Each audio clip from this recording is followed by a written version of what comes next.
about me is, I don't really know. Fun fact about me. I don't like walking, but I'm okay with running. It's very weird. Also, happy early birthday, Rebecca. Thank you. I'll just say real quickly, that reminds me a little bit of, I was watching the I Debate Rwanda videos, and I remember two of the debaters that came to the United States were like, people walk so fast here. And I was like, oh, that's such an interesting kind of cultural difference in how quickly we think about moving through space that you remind me of.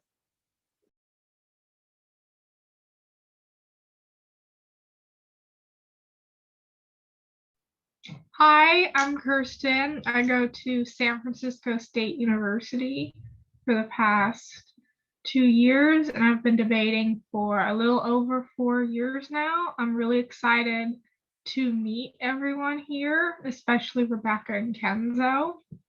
And my birthday was actually last Saturday. Happy belated birthday. And a happy early birthday.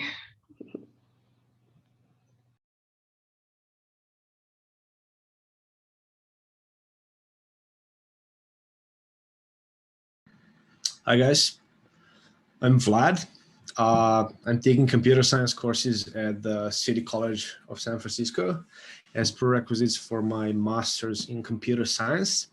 I have to take prerequisites because I have a bachelor's degree, but it's in completely unrelated field, which is Japanese studies. My calculus professor shared this link and shared the event, so I thought of just dropping in and see what it is all about.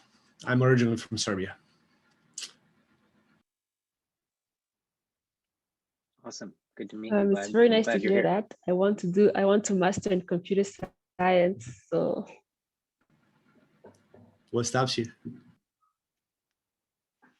Nothing really. I'm still getting my bachelor's degree. So yeah, still in computer science. Nice. Yeah, it takes time.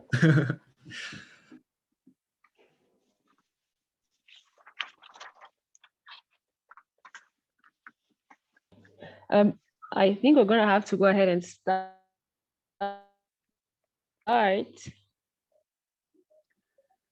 So we'll just have to share, unfortunately, the link to the video with everybody else that was supposed to join the audience.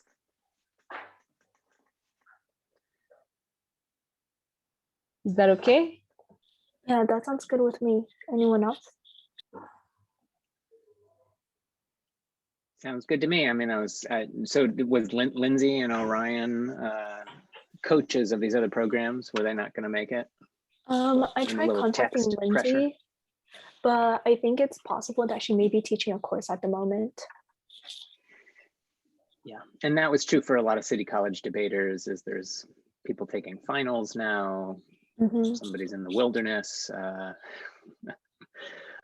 But I agree. I think we can go ahead and get started. And sorry that I think that it will make sense to do some like really brief introductions, just so that the people that are watching the video can know you like we know you, and then pressure on all of us to participate in that dialogue at the end. Yeah. All right, Cynthia, I'm ready. Oh, we're already recording. Oh gosh. Okay. All right, now I look unprofessional. Okay, just a few things before we get started. One is just the gratitude that I have for everybody that is in this space right now. Specifically the people that are representing what we're calling the San Francisco Forensics Collective, which is City College of San Francisco State, Skyline College, and if University of San Francisco would go back to supporting their forensics program, they would be back in our collective as well. But also just a tremendous amount of gratitude for the I Debate Rwanda organization. This is our last event of the semester, but I'm hoping this is part of an ongoing relationship. And the last event that we hosted was just full of really interesting thoughts thoughts and ideas. And part of why I love forensics is that it's so much about an opportunity to do some relationship building and connect with people who have experiences that are unlike ours. And when we're working across borders, even the most boring conversations like talking about the weather suddenly become like a little bit more exciting and interesting. Of course, I don't want us to be limited by talking about the weather. The main reason that I think we put on these kind of public events is a form of edutainment, right? You're going to get informed about the topic of censorship, and hopefully you will also be a little bit entertained. Sometimes we also like horrify you. There's a lot of emotional experiences that can be jam-packed into a debate round. But the larger project, I think, of forensics is to get those of you that might be watching this as passive receivers of this information to start to actually think about yourself as agents of change and creators of knowledge. And that is what I love about this activity. And that's why I'm really excited to kind of pass it over to the debaters that you're going to hear from. Not that those debaters are those debaters are speaking for themselves, right? So many times the classroom is sort of like, what your teachers know, and that happens in forensics in small ways, but it's also about you.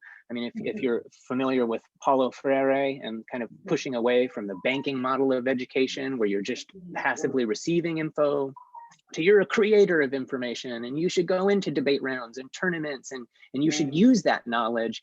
And you should also take your voice, your experiences outside of the tournament structure as well, right? And we might think about forensics as a kind of training for being civically engaged, or revealing experiences that might be hidden from people who are like making policy and things like that.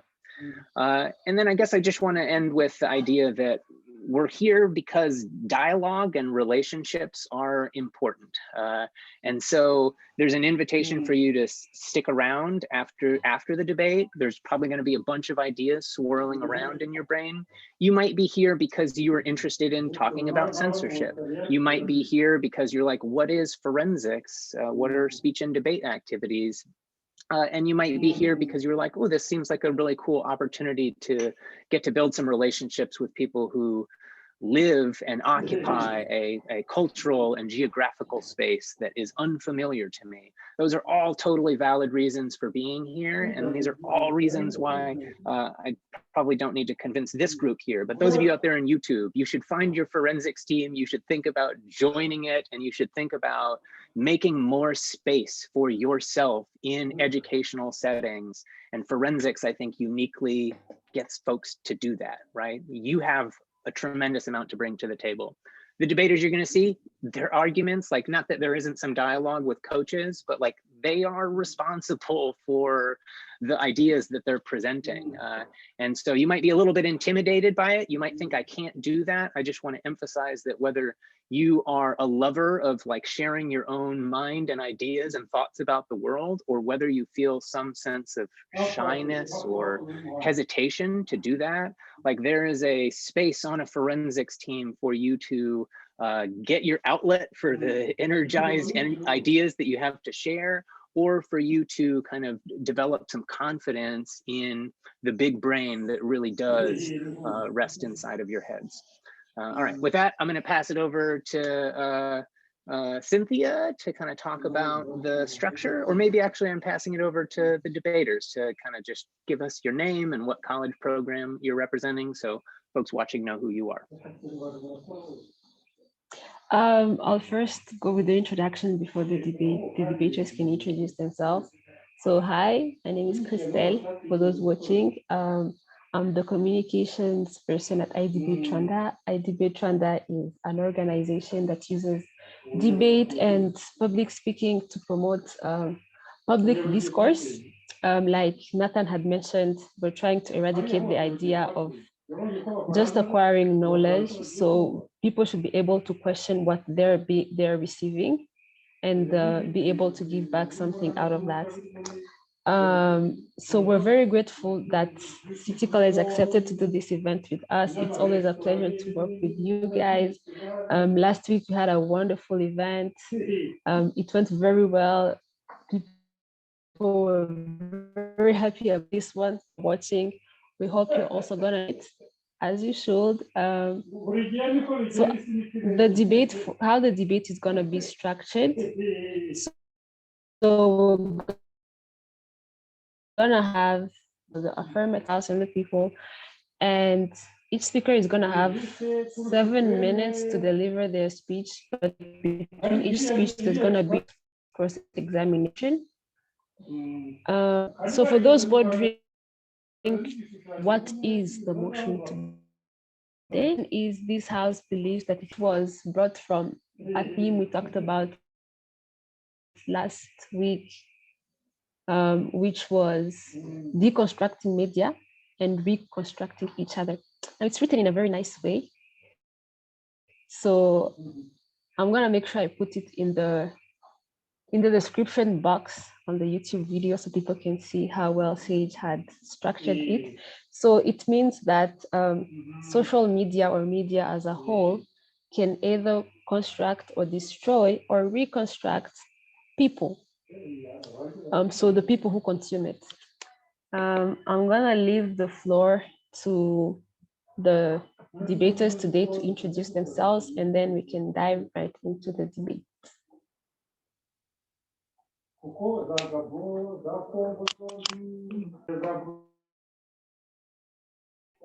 So proposition, you go first.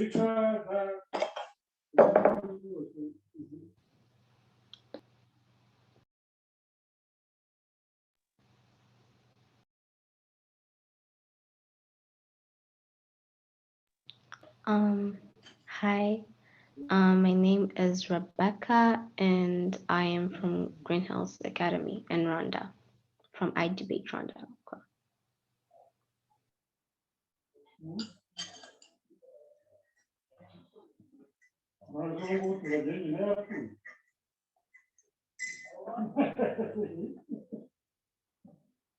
Bless, are you here?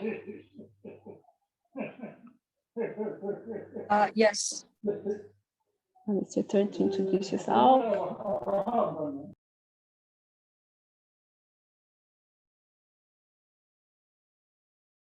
Hi, I'm Kenzo Bless. I am second speaker for the proposition side. I to white up the paper.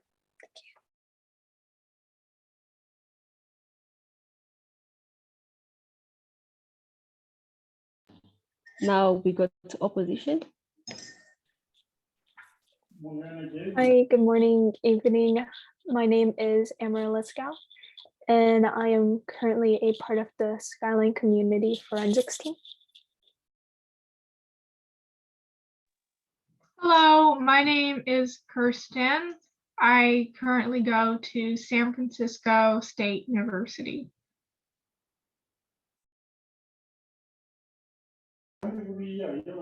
Now that we have met the debaters today, Nathan, do you want to say something before we dive into the debates? No, I just want to thank everybody again for being here. And I've got some paper because I like taking notes. I feel like it makes me a better adjudicator. And maybe you don't even worry about judging. You just think like, I'm going to have a more robust and intense understanding of censorship and what it means. So I'm just excited to watch the debate, and I'll save it all for questions and dialogue at the end. Perfect. Nathan is going to give us feedbacks at the end of the debate. If we could please have the first speaker from the proposition side. Okay, hi, good evening and good morning. I'm Rebecca, and I am on the proposition side of this house believe that it is effective to censor parts of the media. So the aforementioned theme that Cynthia had talked about was that deconstructing the media and reconstructing each other.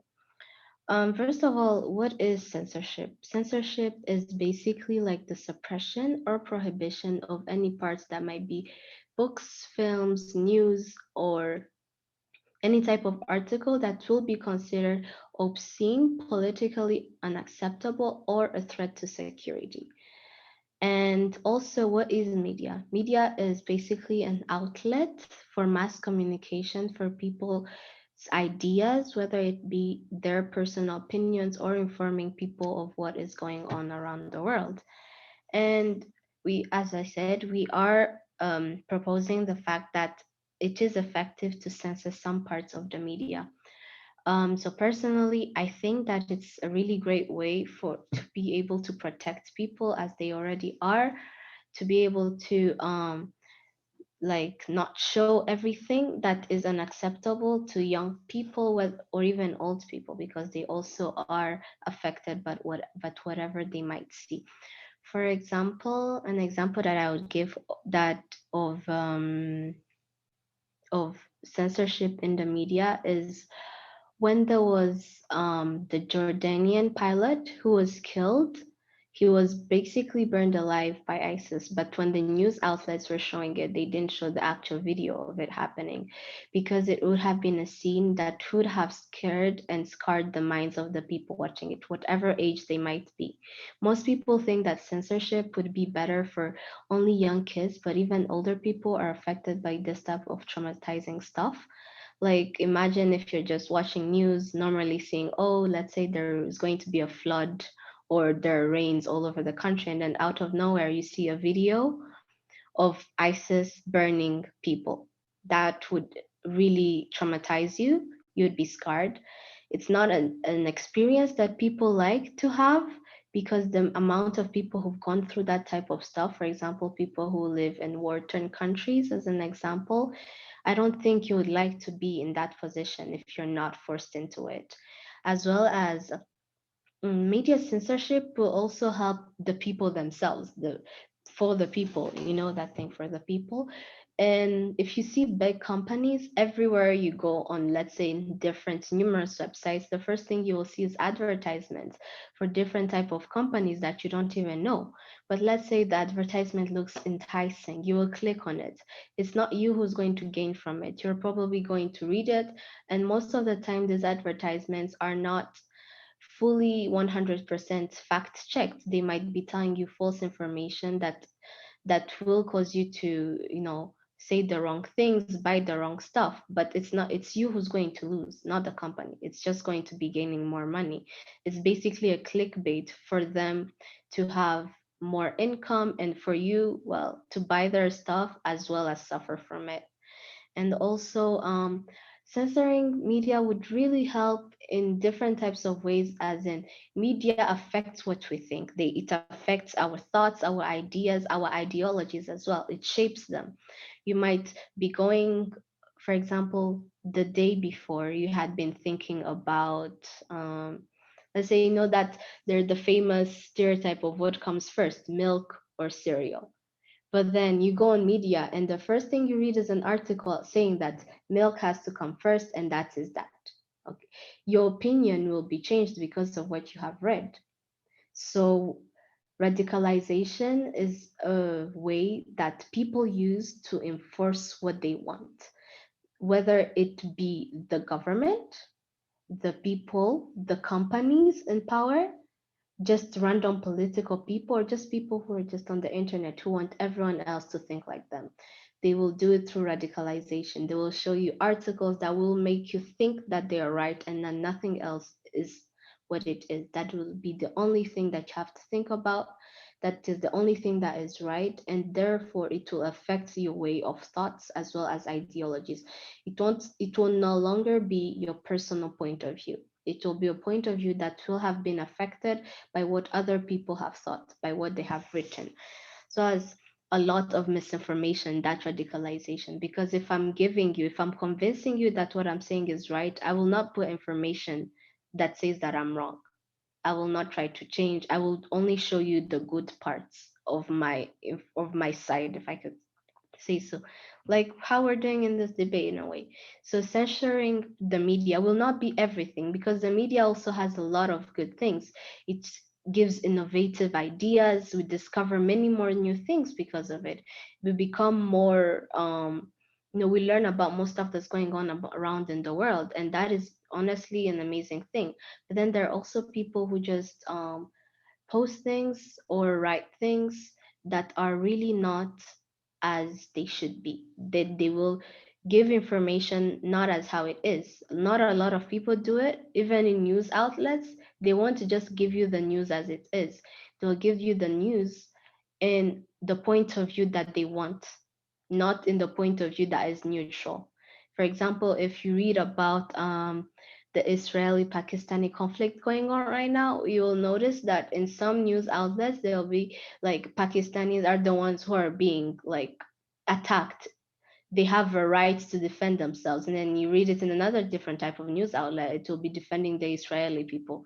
So it will not be in a point of view that is lateral or open-minded or like a neutral one. It will always be on sides, because that's how media is most of the times. So censoring some parts of the media will honestly be helpful to us so that we can see what is there and not any other things that other people want us to see. Thank you very much. That is all I have to say. The rest will be said by my teammate, Kenzo. Thank you very much, Rebecca. So we have 3 minutes for cross-examination. So any questions from the opposition side?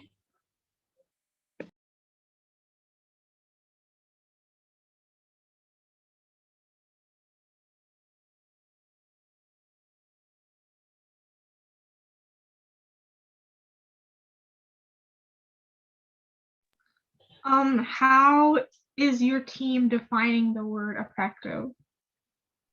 Could you repeat again? I can hear you. I said, how is your team defining effective?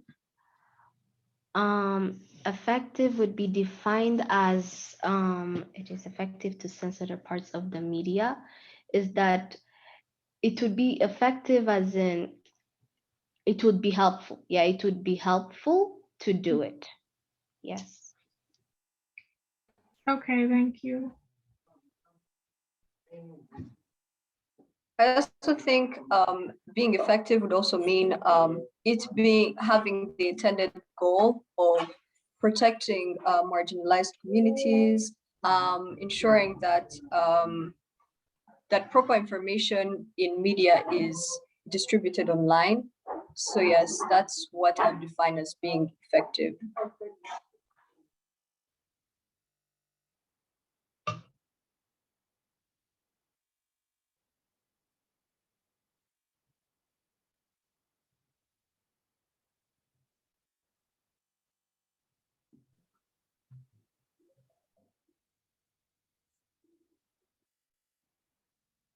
Do you have any more questions from the opposition, or we can proceed to the first speech from opposition? I don't have That's any all more the questions. Oh, you have a question? Yes. Oh, no, I don't. We're good. Okay. Okay. So first speech from opposition, please. So real quickly, I'll be presenting the negative case and then the affirmative case. Is anyone not ready? All right. Then today, we strongly negate the resolution. Resolved, this House believes that it is effective to censor parts of the media. Now let's go over some negative arguments as to why we don't believe this to be true. The first one is the ability for censorship to not only prolong and worsen, but actually create a lot of fascist regimes. So we see that censoring parts of the media help create the conditions that can breed fascism. A few great examples that are happening internationally right now are one of the Trump administration's Justice Department, who have attempted to, like a lot of these censorships by seizing journalist records. Now, when we say this House, oftentimes we see that it is a governments who are doing these types of things, who are taking away a lot of this information or choosing what may be best to be put out for the public. And second, we see China's Great Firewall censors a lot of information about what happened within Tiananmen Square in 1984, as well as the ethnic cleansings of Uyghur Muslims that's happening right now in the status quo. We also see anything else that the government doesn't like is usually cut off, such as COVID-19 information, to the point where we had the pandemic because China didn't necessarily want to show to the international spotlight that they had a pandemic that was growing domestically. But lastly, let's go look at Russia. We see that the government had threatened to fine social media companies unless they censor posts promoting protests in Russia in light of the attempted murder of Alexei Navalny. And we see that there are even smaller forms of microfascism today, where the fall of bread subsidies in Russia managed to make citizens angry enough to begin protesting. And because of the government's control of information, they were able to restrict the ability to form these protests, to create locations where communities could come together. And overall, we also see that the food insecurity came from these fascist groups to begin with, because there was no way for them to be able to find enough information to show to the international community like the UN that there were situations going on right now. So let's look at these impacts as to why fascism is bad. We see that there's no promotion of progressive ideologies around the world. We both, as negative and as the affirmative, agree that there's a lot of injustice that's happening for poor communities and people of color. However, these are oftentimes 4 times more likely in communities where there are a lot of censorship, because it makes it hard for these poor communities to display their voices and as well as show a lot of the problem that's happening. A great example is environmental racism or discrimination, where low-income communities often have to live near chemical testing sites or power plants, but one, don't have enough money to sue these companies, and when they try turning to social media or any kind of media to portray it, it often gets censored by people in power because it's not financially effective for these people and for these companies and for these people in power. So let's go on to the second argument about suppression in general. There are 2 major forms of suppression. The first one are outright silencings. We see that China has a lot of the Uyghur media outlets in certain regions are unable to upload their information, and this includes a lot of apps for Xinjiang citizens alone during the incarceration period. And it's really bad because then most of the outlets that pick up on these are actually of Western countries, and they orientalize China and worsen the situation by almost showing them as this foreign entity that is always going to be really bad. And this actually worsens these situations. When the UN drafted a bill to condemn China's abuse of Uyghurs from a Western standpoint, China got very upset because they didn't want to show weakness to these Western powers. So we see that misconstruing the media one way or another, or shifting where the media then, or where the information then has to go to, can be really bad, to the point where China was starting to get desperate enough to take people off the street, even like Han Chinese and main Chinese bloodlines, to conduct routine raids in schools, hospitals, to instill fear and order into their society. And lastly, we see information shifts. A lot of minority myths, such as the Asian minority myth in the United States, have found that only certain types of information are portrayed to the citizens, such as how Asian Americans can often get to the top of the ladder and are going into computer science and STEM and are earning 6 figures a month. However, we noticed that according to NPR, demographics of Asian Americans in New York City was restricted in a case article, even though it was later found that they amount for over 20% of those in poverty. And Andrew Sullivan later highlights the lack of this information in the original case article to criticize other minorities such as African Americans due to their inability to turn negative stereotypes into positive ones. So we see it makes it really hard for a lot of minorities to step up and say, hey, there are still our problems that are happening within our community right now, when that information isn't publicized. So we see these microaggressions that are always going to be happening, and it makes it really hard for people in the AAPI or the Black Lives Matters movements to really show their voices. So let's go on to the affirmative case. Real quickly, we want to go over what effective means. Our own interpretation of effective is just successful in producing a desired intent or result. We don't think that the intent should always imply whether or not it's to help people of income. As we have clearly seen in the current world, many countries and many people in power are still implementing very effective censorships, but for very different ideals. So effective is just how good the process itself can be. So let's go on to the arguments about how it's being able to protect people because there are triggering content. We say that the current world currently solves for this, as many media companies are currently using content warning slides or blockades beforehand to show people that there may be something that will be very traumatizing for them. So if they choose to proceed and watch the article, to read the article or watch the video, they're doing it of their own volition. And this actually is even better because it allows people who want to know about what's happening right now access to this information instead of just completely blocking it from 100% of the society. So you say that even if 95% doesn't want to, we still allow the 5% that wants to know what's going on right now, even with these graphic descriptions, to get access to the information needed. And secondly, they talk about ideologies and clickbaiting. We say this is only going to be worse when the government and other people in power can always just reposition their narratives to whatever best fits them, such as we see in totalitarian countries, such as in China. They're only going to show the positive benefits of what's going on in their country, and they're not going to show the bad things, such as the Uyghur concentration camps. So for these reasons, we urge a strong vote for the negative. Thank you, Amarilis. That's a wonderful speech. We have 3 minutes for cross-examination. So if proposition has anything they would like to ask it now.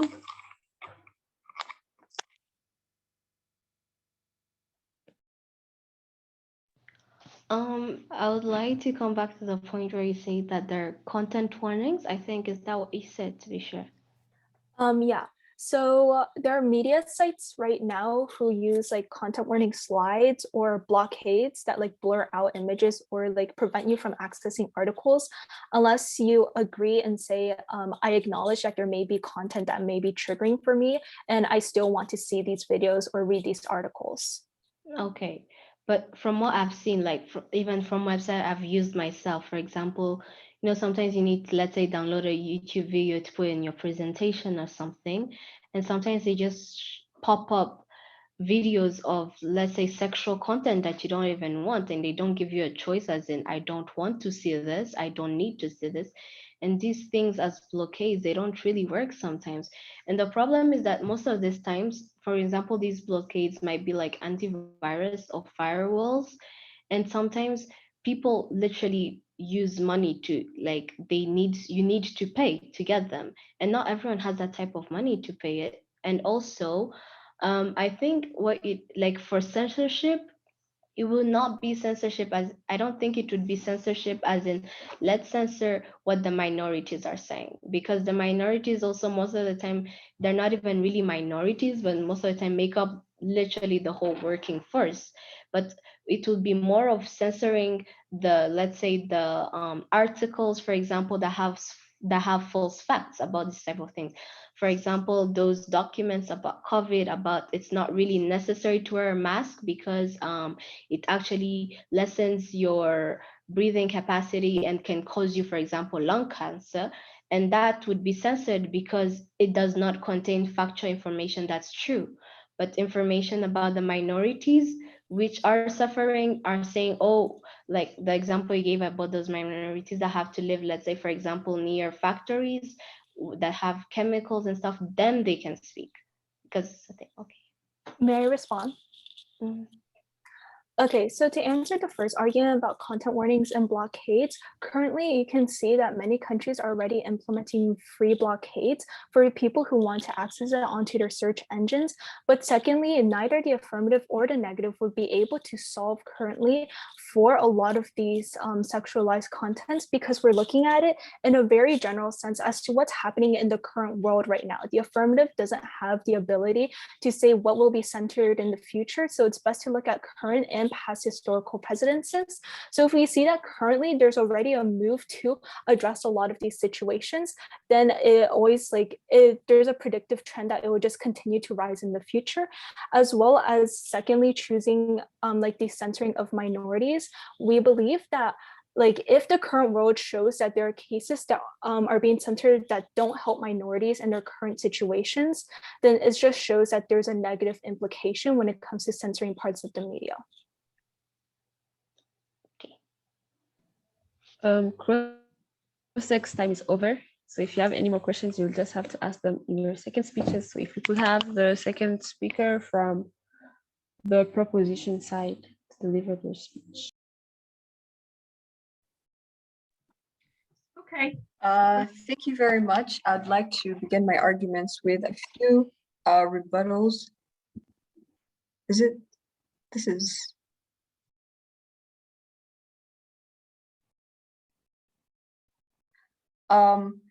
Despite the government being usually associated with censorship, that's not what censorship like usually means. It's not a government thing. It's usually even like it can be societal. You can also do self-censorship.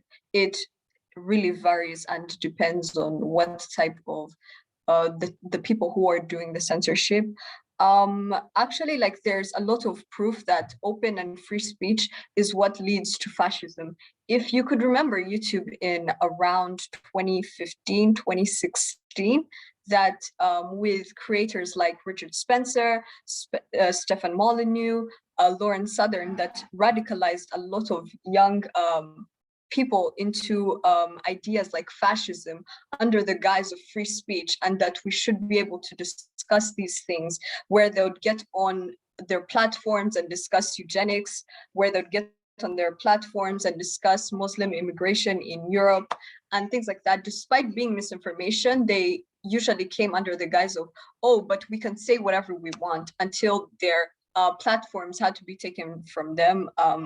Minus Lauren Southern, Stefan Molyneux, and Richard Spencer got banned in 2020. Then your problem shouldn't be, also your problem isn't specifically censorship, it's people in, it's the ownership of media by people in power, by very powerful people.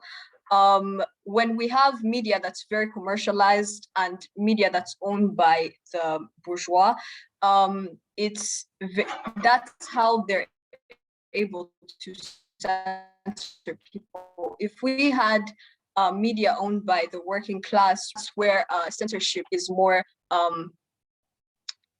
may I say, it's more harmful to these marginalized communities and the oppressed.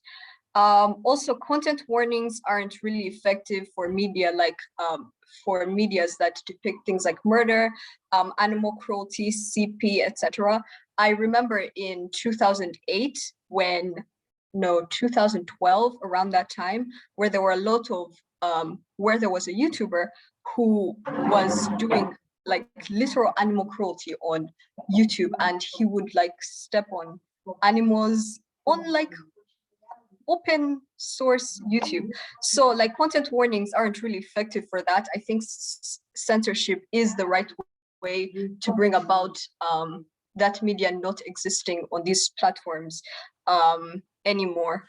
I also believe that we should also remove financial incentives for misinformation, because misinformation at the end of the day is a very profitable industry. We see this with the rise of right-wing media, with a lot of financial backings, with companies like big oil companies like the Koch brothers being really invested into right-wing media in order to spread propaganda on the internet. And I can say it's pretty effective currently, with a lot of people denying things like global warming and issues that affect the world today, like racism, the COVID-19, and other worldwide issues. So I believe financial incentives for misinformation should also be removed in order to create effective and efficient media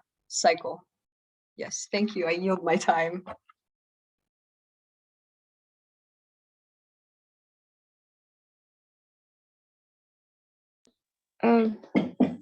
Thank you so much, Kenzo.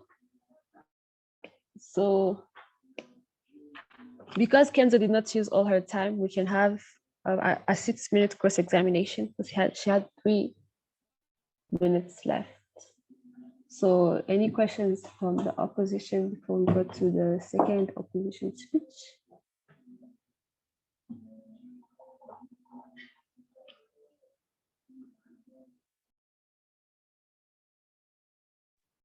Okay, do you have any warrants as to where misinformation is currently being completely censored right now, or at least there's going to be a given movement in the current future by like current statistics? yeah, to like show that misinformation is going to be curtailed, or at least there's a movement moving towards that. I'm so sorry. May you Oh, yeah. please repeat the last part of the question? The last So, part of your. yeah. I'll just repeat it just in case, like all of it.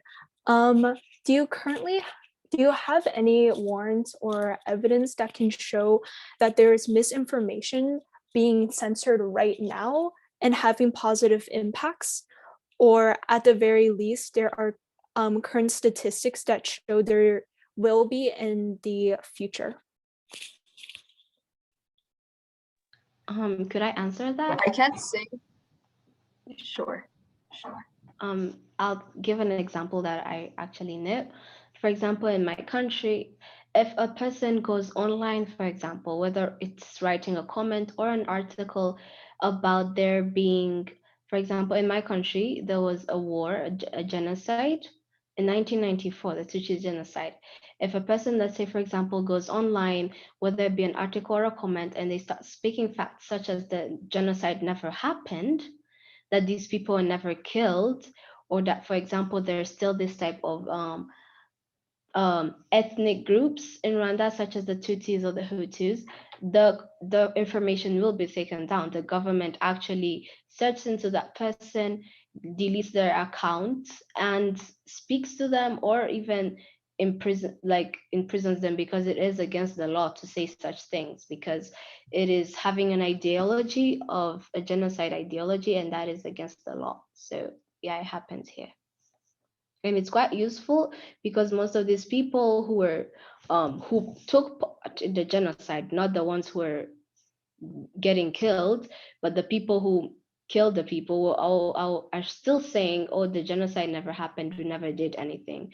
So this type of censorship in the media actually helps us a lot by saying, for example, if a person who doesn't know anything about country just goes and says, oh, the genocide never happened, it's our country who is lying, they would know the truth, because there will be no such media as that, because it would have been censored or taken down. Yeah, thank you.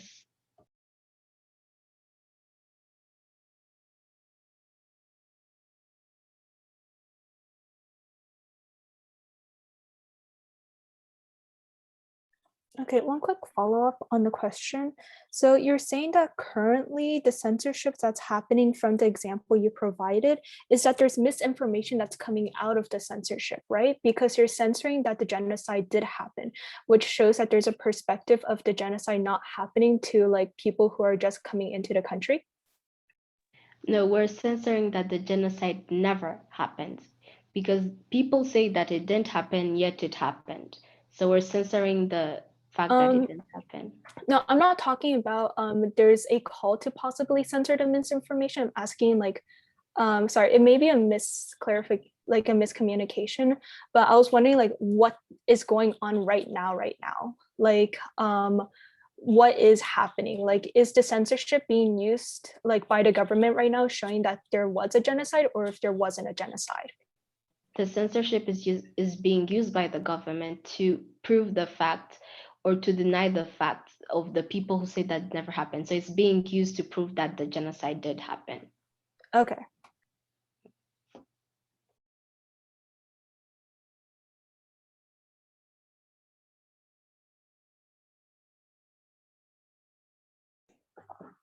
If there's no more questions from the opposition, can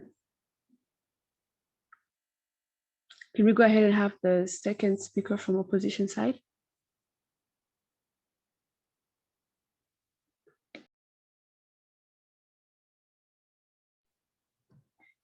Okay, thank you. I will begin my time. So, hello and thank you everyone once again for being here. I would like to start my speech by first going over some of the arguments that my partner Amaryllis made in her first speech. And then secondly, I'll go over some of the answers that Rebecca and Kenzo had to those arguments.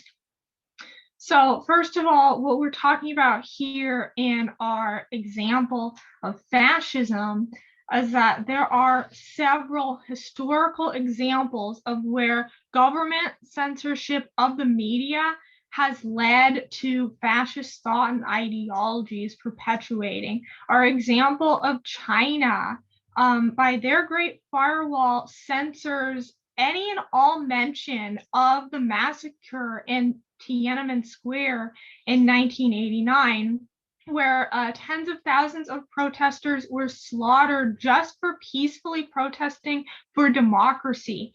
China's firewall also censors any information about the ethnic cleansing of Uyghur Muslims that is going on right now in China. And China has also censored information about other things, such as the 2019 Hong Kong protests for democracy, or information about COVID-19 and the early days of COVID-19, when they were actively trying to deny that the pandemic was even happening. Our other example is in Russia, where Russia threatened to fine social media companies if they were not censoring posts of Putin's political opponent, who he recently tried to murder. And all of those examples leads into our impact of fascist thought being perpetuated by totalitarian governments who think they can censor accurate information about what's happening in the world, including protests for democracy. We also went over, my partner also went over other forms of suppression, such as the model minority myth, which was unaddressed, or Chinese raids in schools and hospitals because of the Uyghur Muslim genocide that is going on right now. Let me also add another example to that list related to the Israel-Palestine conflict. Just the other day, a Palestinian activist was arrested and kicked out of his home by Israeli forces for speaking his story regarding the conflict on CNN. Israel's, the government's censorship of this individual, literally by arresting him and removing him from his home, shows just how dangerous these states can be in their effort to censor individuals. Now, let me address some of the wonderful arguments that our opponents, Kenzo and Rebecca, made. So first of all, they said that it's not always government censorship that occurs. There could be self-censorship or something else, but we've seen time and time again, it is governments or ideologies that governments want to perpetuate that continues to get censored. So for example, they said that free speech sometimes leads to radicalization, with the example of eugenics. However, who decides what speech is true or false? Who decides which speech is free speech or which speech is hate speech? Governments and powerful organizations or corporations decide this information.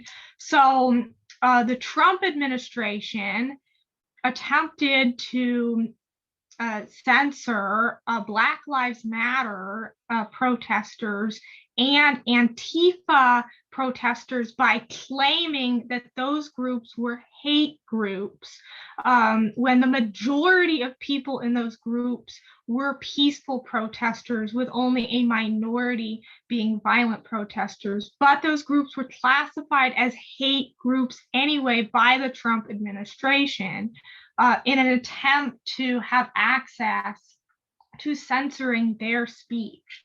I hope that example makes sense. There's also, censorship of COVID misinformation might be a good idea.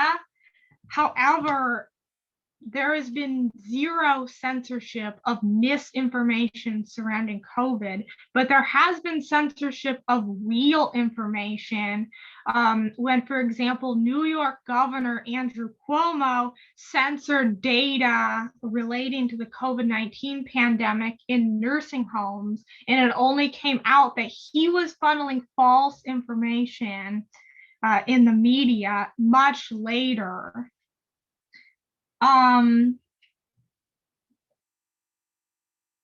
Yeah, regards to the Rwanda genocide misinformation that could be spread online, this also, relates to Holocaust denial.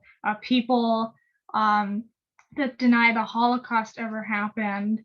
Who decides what information is true or false, and what are the underlying motives of the individual deciding whether that information is true or false? All of that we have to take into account when we think about whether censorship is a good idea. What is the motivation for the censorship of free speech? And is that motivation to promote fascism or control over these people? Or is that motive to promote freedom and democracy and correct information from funneling?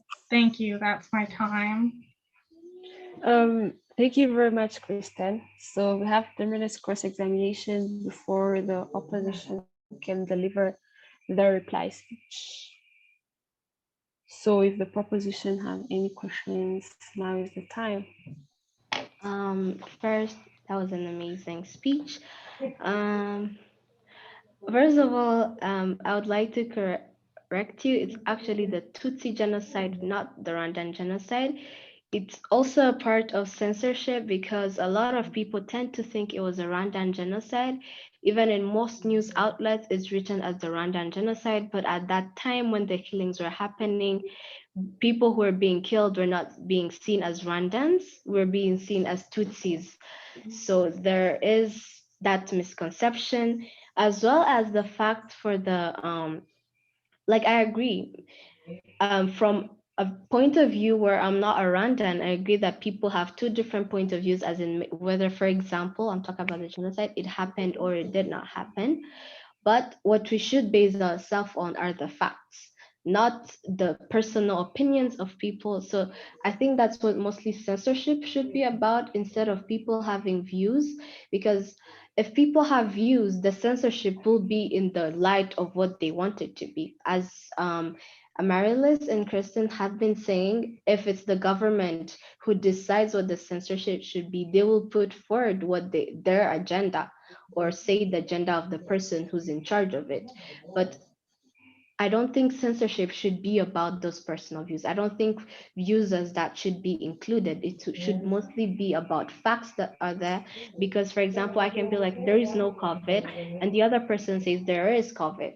I'm not going to, the censorship that should be there should be based off that I have, let's say, someone or a relative or a close friend, for example, who suffered from it, but more of the fact that I have seen the medical reports that say that this is a disease, like a report, let's say by WHO, that says this is a disease and it's there. Those are the facts, not more as even I've seen someone who's sick of it, I got sick of it, or something like that. And so what I was saying is that sometimes from examples you've given of people who are doing censorship, for example, in China or in Russia, we can even go in history in France, when there was the censorship that caused the French Revolution, or for example, the attack of La Bastille prison. And it was because the censorship that was happening in the media was made by people who already have that type of ideology or idea in their head. But if it had been done by people who are neutral in that sense, for example, for me, I don't know if it's possible, but if it would be better if censorship was not even done by humans, but let's say, for example, by bots. If you went on, for example, some other types of, let's say gaming for example, on Twitch, it's a gaming streaming things. There are bots there that censor people if they start saying things that are, let's say, sexual or rude or racist or homophobic or any type of that. So I think that it would be better if censorship is more based off of facts than on personal opinions. Yeah. Thank you very much, Rebecca. So we're gonna have 3 minutes for the opposition to deliver their reply speech, and then 3 minutes for the proposition to deliver their reply speech, and then the debate will be open to the audience if they have any questions or anything they would like to point out. And then we can have Nathan deliver the feedback.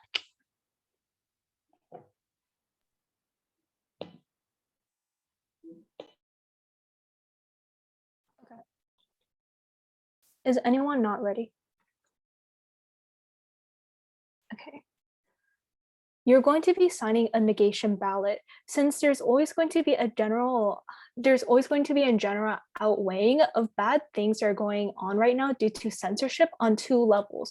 One is that censorship is done by people who are within structures of, who are like in the higher portions of structures of power, and are doing this to create a negative influence, not only in just like one country, but in multiple countries. And these countries are the hegemonic leaders of like the global community. But second, even if we censor it, news is always going to be picking something up. And if it's the wrong source that is picking up on this kind of information, then there's always going to be someone who is either hurt, misidentified, or there's going to be some kind of misinformation that's going to be spread inevitably.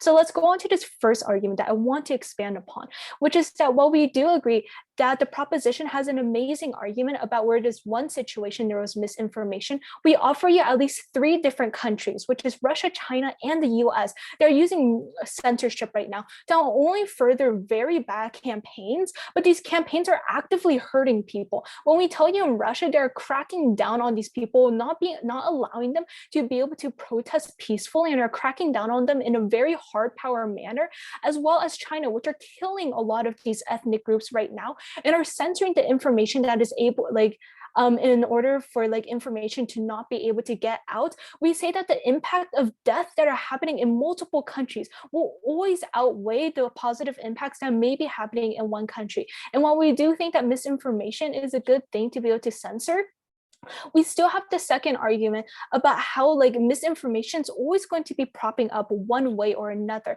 such as the argument that we mentioned about China, where because it was censored, a lot of the information that was like given out was picked up by Western reporters that ended up orientalizing China. And because of this, China actually backlashed even harder and worsened the Uyghur situation right now. So we see that not only will misinformation, mischaracterization happen, maybe like talking about, yes, a situation did happen, but it was framed in a very offensive manner, because we know that Orientalism is always going to be a problem that is coming from Western reporters, and they're always going to be like framing Eastern countries as this exotic, as this foreign entity that needs to be purged or is deemed as a subclass compared to Western countries and Western people in power. So we see that this is always going to happen. There was no response to, at the very least, the second argument about how misinformation is going to be inevitable, and misinformation by wrong corporations or wrong reporters will actually worsen these situations,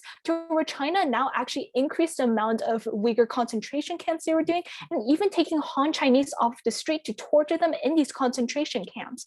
So because of this, don't allow them to come up in their next speech and respond to it. And thus, I strongly urge a vote for the negation ballot today. Thank you very much, Marilys. Can we have the reply speaker for the proposition? First of all, I would like to say that I strongly believe that censorship can really be useful, because most of the things that we have been talking about, for example, that the opposition side has been talking about, is that the government people, the people who are in power, will be able to misuse that censorship. But they're not talking about if censorship is effective or not. And that is what the motion states, that this House believes that it is effective to censor parts of the media. So overall, censorship is either effective in either two ways, either by the good or the bad. It depends by who will be using it. And in our case, we're trying to be using it by the good people. So basically by people who will not be on one either side, who will not be trying to push their own agenda instead of trying to do it for the good of the people, for the people to not be misinformed, for the people to not be lied to, for the people to not be radicalized in a thing that I didn't even know they would be radicalized in, if I could say so. So exactly, censorship can be effective, whether in a good or a bad way, because for example, if I give the example of here, and even in Rwanda, there was basically no censorship by the government. And in the end, I'm still going to continue to use the example of the Tutsi genocide. In the end, millions were killed because all the news outlets were just saying everyone killed the Tutsis because they are not true Rwandans or anything. But maybe if there had been censorship by the people who will be straightforward with it, not try to change it to fit their own agenda, they would not have been maybe a Tutsi genocide or anything. In China, for example, the example that you're giving, if there is that censorship, and most people, I'm pretty sure there are some people who I've talked to who don't even know that there is such a thing going on as the Uyghur Muslims, or who don't believe it. So it means that in the end, censorship is effective, whether it be for a good thing or for a bad thing. But I believe that censorship should only be used in a factual way, not in a way where you express your personal opinions, but only express the facts that are there. And the people who will read that information that has been censored without the wrong information, the wrong facts, the wrong statistics or numbers, whatever it is, they will be the ones who make their personal decisions according to that data that you have given them. Yeah, thank you.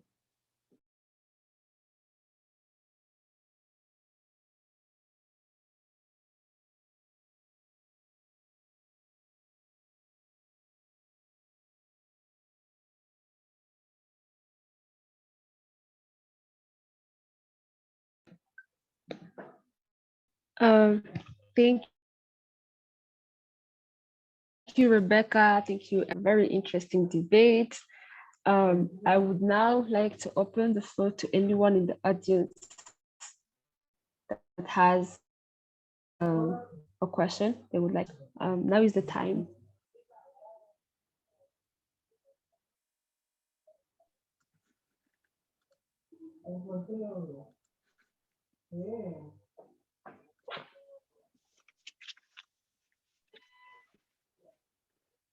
I'm happy to get us started with just a few thoughts, but I want to thank these debaters for putting on a thought-provoking, interesting debate that spans not only some history, but also some sort of geography in terms of thinking about different governments and different corporations and what power do they have to maybe kind of control some of the way that people think, right? Rebecca, I think you make an interesting point there at the end about like censorship being effective, because whether it's doing good or bad things, it is having some control over the way that people think about what is happening within their borders, outside of their borders.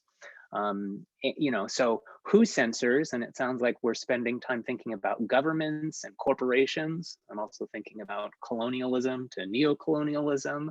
And I think that debaters are kind of granting that that's where the power to kind of engage in censorship exists. The question that runs parallel to that is, what parts are we talking about censoring, right? Because the affirmative doesn't have to defend censorship all over the place. It's like, okay, censorship in these cases is, you know, maybe making for a greater good. I like the way that Kenzo kind of framed some of maybe what we should be thinking about here are minoritized or marginalized groups in terms of the effect that censorship might have there. The examples of kind of censoring our understandings of history, right? And this was a great example, Rebecca, about the Rwandan government taking some control and charge over some of the discourse about what has happened in that country's history.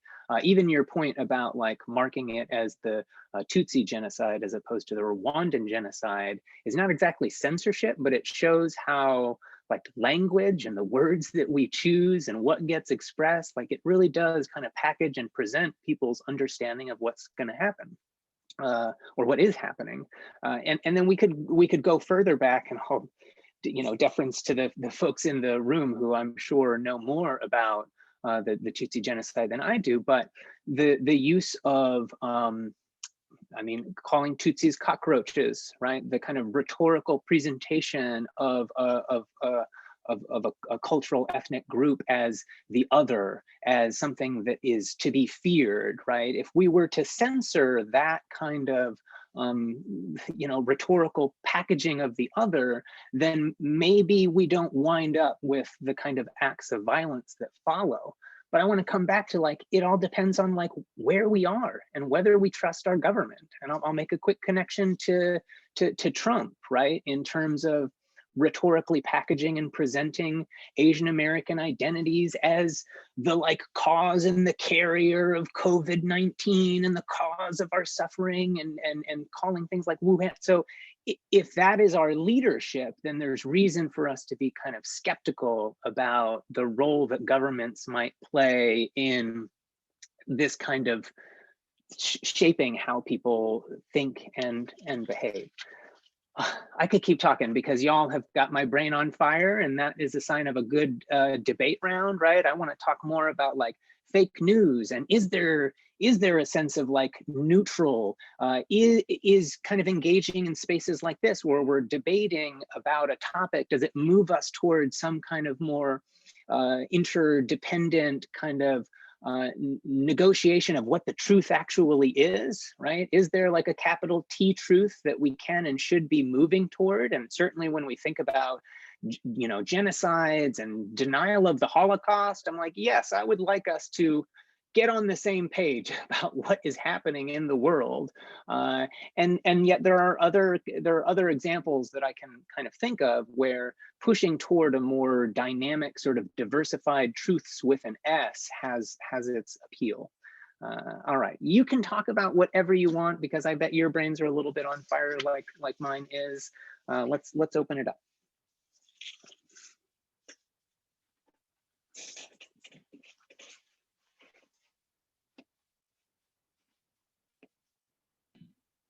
So the floor is now open to any to speak or address what Nathan or the debaters have said. We have about 15 minutes before the end of the event. How is the time to voice out?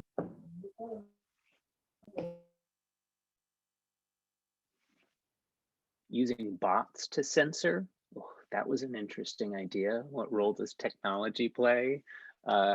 And I mean, I don't know if y'all are familiar with 4chan or 8chan, but when we talk about like representations of violence, like there are places where that violence gets kind of celebrated. I'm thinking about this like 5% of people that want to watch this trauma-inducing video. And I'm like, who are those 5%? Maybe 4% of them just really want to have a sense of like what is happening in the world.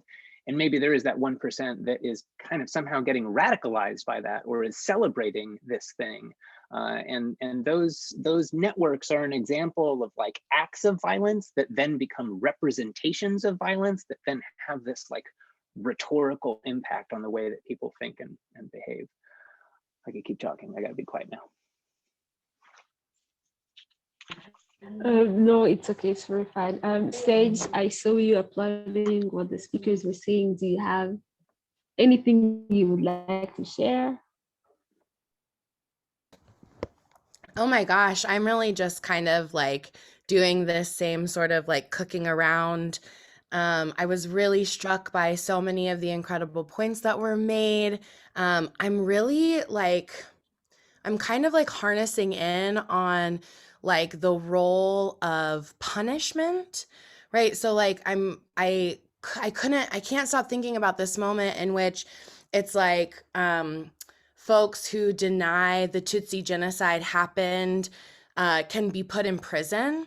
And so like that got me kind of like spinning off of like this whole question of like, what's the role of prison and punishment in particular societies? Kind of like what Nathan was saying, like, I don't trust the United States government to have that kind of power, like to put people in prison for something even like that important. Like I feel like it would just get twisted in our government. And so I'm also like really struck by the difference between like trusts in particular government bodies and how that might change like our feelings about censorship in general and about like who is able to kind of like take on that role. I mean, so many other incredible things being said, but that's really kind of like where I'm at, like the role of prison, the role of punishment, the role of the governmental body and trust. And I think we think so often about, yeah, it's just like a flip of the script, right? So often in the United States, we think about the folks who are getting censored as the folks who are already marginalized, right? And they're trying to keep radical ideas outside of, you know, the folks who are shadow banned on Instagram in the United States are the folks who are talking about Palestine right now and talking about the Colombian protests and talking about uprisings for social justice, et cetera. And so yeah, I'm just kind of really living in that space of like the different relationships to our own governments and different relationships to trust, very particularly like censorship, because there's no easy, perfect line, feels like we have like, yeah, where does that trust? Who can we trust to be drawing those lines? And so that's just kind of the space I'm in. I've like gone all the way down that rabbit hole and I'm stuck. But incredible job today. Absolutely. I'm just really, really thankful that I got to hear all of these arguments, and all of you are so brilliant and so brilliantly able to address each other's contexts as well. I just very cool. Thank you so much for sharing your work. I think Yes. I would also like to say, I mean, they're not about the people who are censored in here, is that they do get a fair trial, but they still have to get punished. And I think also, I don't really know much about the United States, but from what I've like seen, it's mostly seen as, you know, that huge country where, you know, there's a huge liberty of speech and everything. So I guess, you know, it's quite like everyone just feels like they can say anything. But here, sometimes saying anything is taken quite I don't really know the word, but it's not just saying everything you think, because the last time that happened, it didn't really end that well.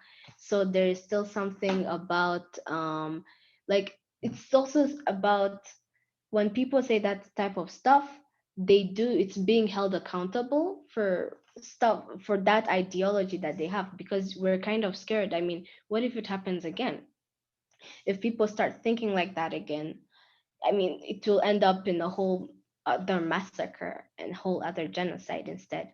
And also, I would like Amaryllis to explain to me more about the censorship in China, because I would like to know, like, if a government makes the censorship, do they do it? Like, is there a chance that they might be doing it for the people? Like, I would like to know that. Like, yeah. And also, before I had said that Israel was having a conflict with Pakistan. I'm sorry, I meant Palestine. Yeah, thanks. Yeah, so if you're asking about the censoring process that China currently has, so it started out more in concentrated areas. So the weaker concentration is happening within the northern prefecture of Xinjiang, more specifically along like the northern portions of Xinjiang, and then it moves outwards because the entire prefecture is for the Uyghur Muslims. And it begins with identification collection. So it becomes easy to track down each individual, specifically the minorities, because like China has a very strong central government, and it's easy for them to not only track for like they have a, it is fine for the government to go into your house and act as an official and take like any kind of identification or any kind of necessary procedures to like track down your identity. And through that, it becomes really easy to know which people to censor and put additional firewalls up for. So it starts out small with apps such as social media apps. It becomes really hard for these specific people to be able to engage online anymore because of these additional targeted firewalls. But then it can become bigger where news reporters start to pick up on this and begin going into the region. Then they shut it down. So it's hard to even get into the region. And once these news reporters are able to get any kind of information outside of the prefecture, then it becomes an overall censorship of the information. So any kind of information that may be like shown on media right now or online are mostly of like reporters that are outside of China. And more specifically, a big portion of a lot of this information is coming from very big media outlets, such as like newspapers, article, like magazine companies, or even just regular media companies from the Western side of the not the United States, but of the world. And because the Western side overall doesn't know how to properly display like Eastern politics in a non-offensive manner.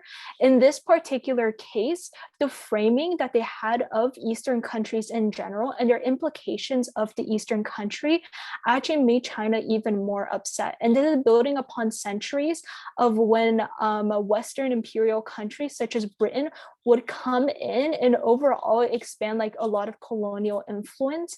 And that's why China, I believe it was like in 19 something, made an official stance to say that they will backlash against anything that would by Western countries that would threaten their hegemony and their overall global perspective in a very offensive manner. And in this case, when they did it, China backlashed by actually increasing the amounts of severity that they did in Uyghur concentration camps. And in order to instill even more fear and control, they started to do this not only to Uyghur Muslims, so the ethnic groups, but they actually started doing it to the main, I guess, like bloodline that they deem in China, which is Han Chinese. So they started taking a lot of what originally were protected citizens as well off of the street and putting them into the concentration camps, because then it will instill fear to the point where no one knows who's going to be the next target, because there's no longer that predictability.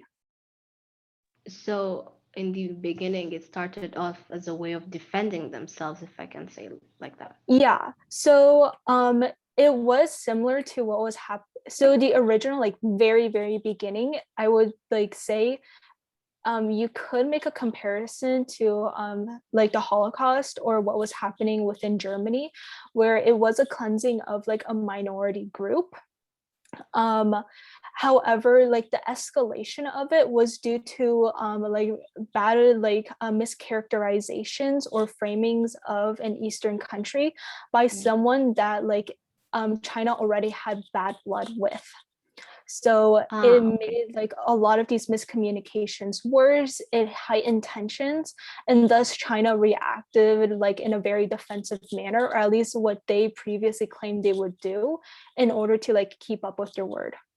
Okay, I get it. It's almost the same thing here, because most of the time, like if you see how people looked at Westerners, specifically French people or Belgian people, it was more as of with hate, because they were really invested into the building up of this whole genocide. And at some point, the tensions between our country and France were so high that literally every France official was kicked out of the country. Their embassy was closed down, and right now it's when they're starting to try to mend the connections again, but it was really the same thing in a way. So it's kind of hard. I think I kind of understand, because if you saw, for example, like news outlets here talking about news from there, it wasn't very it wasn't with a nice tone, if I could say so. So I think it's a bit understandable, just a bit. Yeah, it definitely happens when you have like foreign news reporters. Like, I'm just talking about the situation because a lot of times, even if they don't think it's problematic or wrong, they may be giving off like something offensive or just something bad in general, even if their intentions weren't meant to be bad. It still creates it.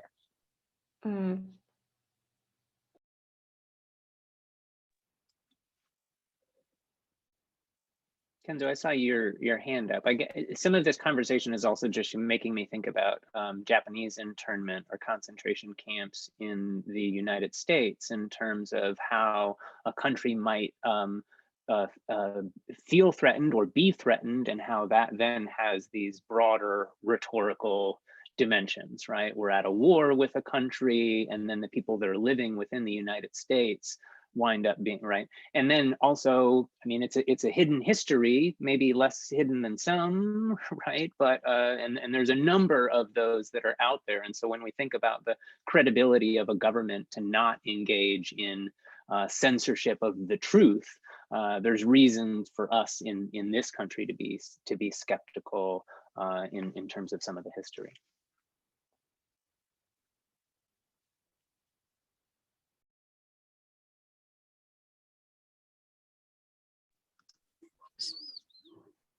So like this whole time I wanted to answer, is it Sage's question?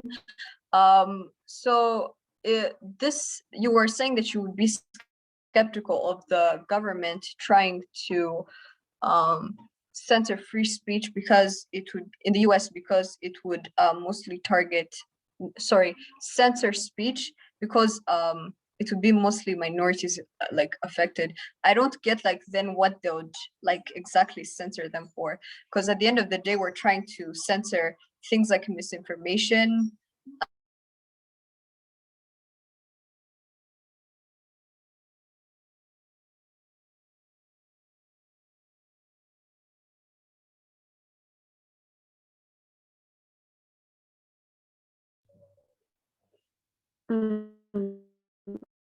I think he's a fraud.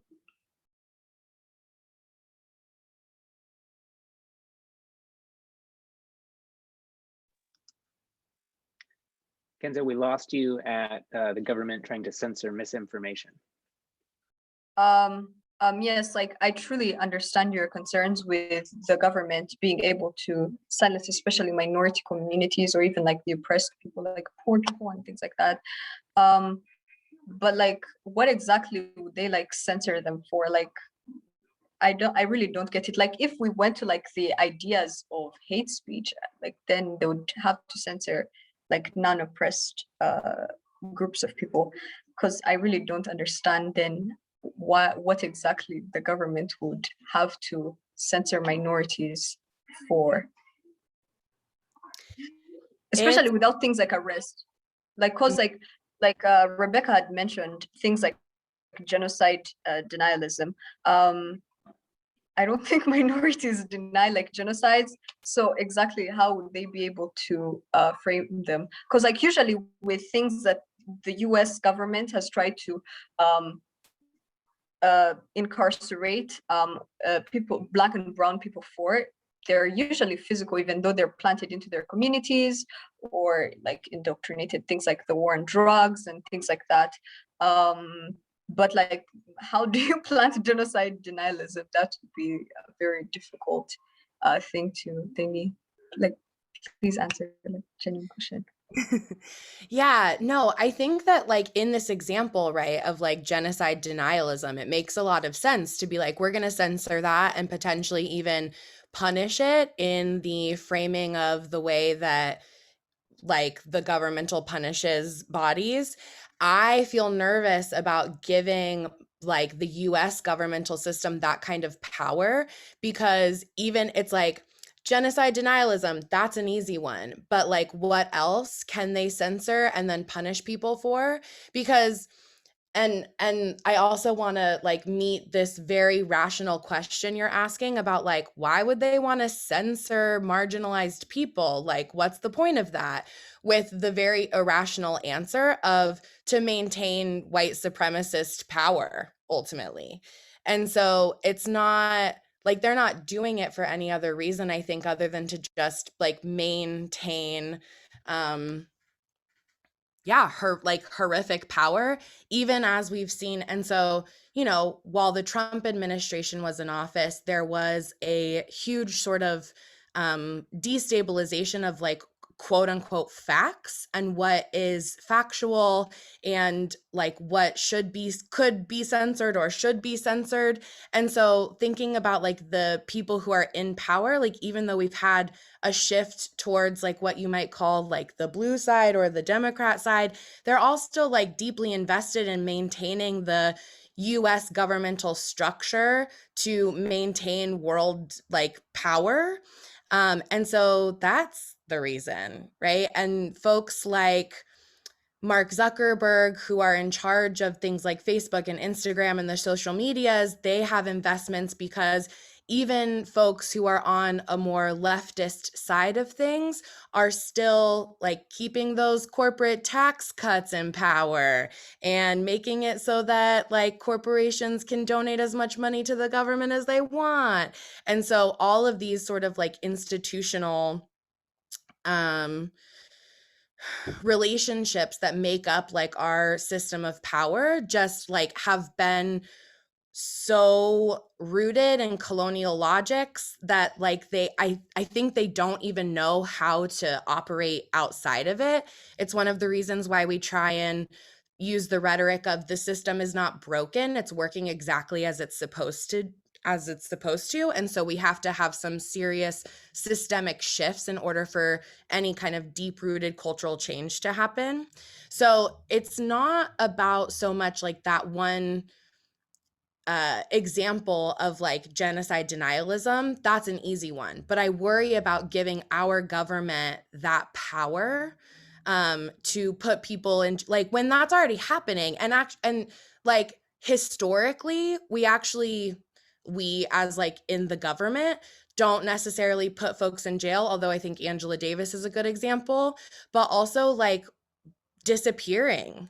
The murders of Fred Hampton, the murders of the folks who were a part of the Ferguson uprisings. We've already seen some people who are mysteriously gunned down, all in like very heavy scare quotes, in Minneapolis and in other places where like Black uprisings have been centered. And so that's kind of the thing. It's not like a rational response. It's a white supremacist colonial ideology response. And so I worry about giving that any more power. But I would like to know if these, like the people in power, do realize that if, for example, the overlooked minorities or the people they're censoring, if they just decided to, let's say, for example, most of them are the working class, from what I think I know, I'm not very sure, but they make up a huge part of the working class. For example, the people who work in factories or something. What if they just decided to quit their jobs and riot? What would happen then? They do realize that they would get thrown out. For example, like what happened in the French Revolution. People just quit their job and went to fight and went to La Bastille prison and released everyone who had been like imprisoned unrightfully, and they just kicked out the king and killed him. So do they think about that? Well, Kenza has I something think to say. it's kind of like ineffective in like the modern world we live in to do like actual violent revolutions, because now we have governments armed to like steal. Like they like have no fear of killing and gunning down like people. It's pretty ineffective. Like even if you go to like one of like any third world country, it's virtually impossible to create a whole violent revolution. Also, capitalism has pretty much succeeded in dividing the working class. So as much as you get like the lower class to agree, the middle class probably would be like, no. And obviously the upper middle class and upper class would say no. So how effective is that revolution going to be? So I don't think it would work that effectively until we probably have like a better media cycle, or I don't know, it would take a lot in order for the working class to like unite and carry out the violent revolution you'd want. It's also like pretty harmful because like we look at the effects of like the French Revolution, where literally the reign of terror was after that, and they were just assassinating everyone who just happened not to agree with what's his name? I don't remember his name, but yes.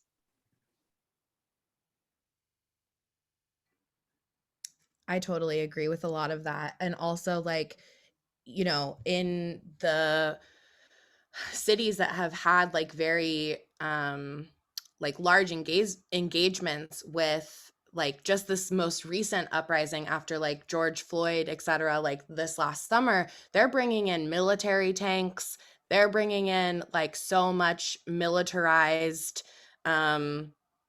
like weaponry, et cetera. So just right there with Kenzo, like it's almost impossible, I think, in some ways to think about like an attempt to like overthrow physically, like via like I guess a civil war, you might say, because it's just no matter how many guns or whatever you have on one side, it's like you can't fight like a military tank.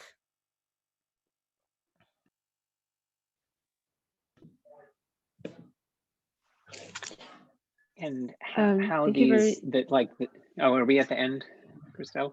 Yes, but it's okay. You can say that and then we can end. Oh, I always hesitate to have the last word because there were so many good things said in this space. But I was just going to say that the narratives that we buy into, this came up in the debate, right? Is information neutral, or does it like reinforce our preconceived notions about who we are, who others are, who our government is, how the world works? So the death of protesters, and there's so many different contexts where that's happening here and all over the world. How do we understand those deaths within the country, right? Is it is the narrative of the government that we're protecting ourselves, right? And in the same way that when we're thinking about like concentration camps of Japanese people in this country, what was the narrative at the time that allowed people to think that that was okay, right? And so, and that's connected to censorship, but I think that we're also starting to get into this sense of like the rhetorical packaging of like what an event or action actually means. And this conversation also just had me thinking about American exceptionalism, right? This idea that we're the best, right? When Trump was in office, he had some, was not a fan of critical race theory, and more broadly, not a fan of the United States sort of confronting its histories, the legacies of slavery, for example, that are still here. So to what degree do governments and corporations want to protect their own image and protect their own narrative? And maybe protect is even the wrong word, because I think a lot of it is unconscious, right? So when we're thinking about like working class folks, and then we're like, but they've bought into this ideology, right? I've bought into this ideology. And what I think this debate invites me to do a lot of is to think more critically about what information is being presented, what is the motivation behind it, and how might there be alternative ways of thinking about what is happening.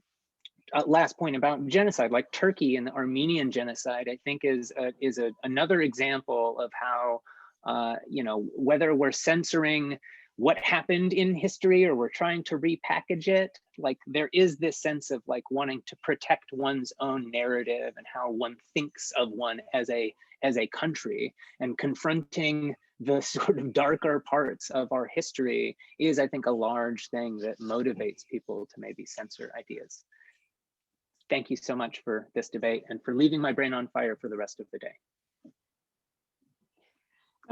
Thank you so much to everyone that took part of the debate. Thank you, Amarilis. Thank you, Kristen. Thank you, Kenzo. Thank you, Rebecca, for such a wonderful debate. Thank you so much, Sage, for sharing. Thank you, Nathan. You guys have just made my evening. I have a lot of thoughts going on right now that I have to go and think about, to having another event with you guys soon. You guys are going on summer break, right? Yes. So we look forward to having another event with you in the fall.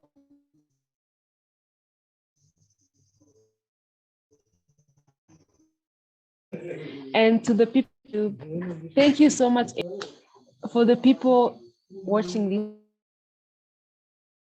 this on YouTube. I hope you also enjoyed the conversation as much as we have, and we look forward to having so many other conversations like this in the future. Have a wonderful day to the people. Have a wonderful day to the people who are in America, and a good evening to the people who are in Rwanda. Thank you. Bye. Thank Thank you you. all so much. Bye, everyone. Thank you.